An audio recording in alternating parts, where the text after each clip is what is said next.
পৃথিবীর সবচেয়ে বড় মিথ্যেবাদী দেখতে চাও? তাহলে আমার ফ্রেন্ডদেরই দেখো। আমি যদি কিছু চাই ওদের কাছে, ওরা বলবে ওদের কাছে টাকা নাই, ওরা গরিব, ওরা ফকিন্নি। আবার বলবে যে ভাই আমাদের কাছে নাই এইসব, এটা কেনার মতো সামর্থ্য নাই আমাগো। আমি যদি কিছু চাই আমারে দিবে না, বলবে যে না ভাই আমার কাছে টাকা নাই। বিশ্বাস কর আমরা অনেক গরিব, আমরা অনেক ফকিন্নি, এইসব বলে।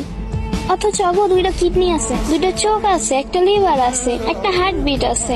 আর কি লাগে? আর কি লাগে আমার শখগুলো পূরণ করতে? এত কিছু থাকার পরেও ওরা বলে অগো কাছে টাকা নাই, ওরা গরিব। এইসব দিয়েও কি আমার ইচ্ছাগুলো পূরণ হয় না? এইসব দিয়েও তো আমার ইচ্ছাগুলো, আমার শখগুলো ওরা পূরণ করতে পারে, তাই না?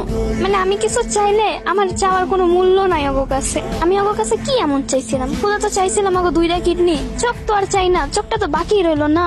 আচ্ছা দুইটা কিডনি না দেখ, একটা তো কিডনি দিবে, তাও দেয় না ভাই। মানে সবচেয়ে ধোঁকাবাজ, সবচেয়ে নিষ্ঠুর আর সবচেয়ে পাষাণ হৃদয়ের হলো গিয়ে ওরা। কত বড় মিথ্যাবাদী, নিজেকে ফকিন্নি বলে, কিছু বলার নাই। সবসময় আমার সাথে এমন করে ওরা। আমার চাওয়া, আমার ইচ্ছা, আমার শখ, কোনো কিছুর মূল্য নাই ওদের কাছে।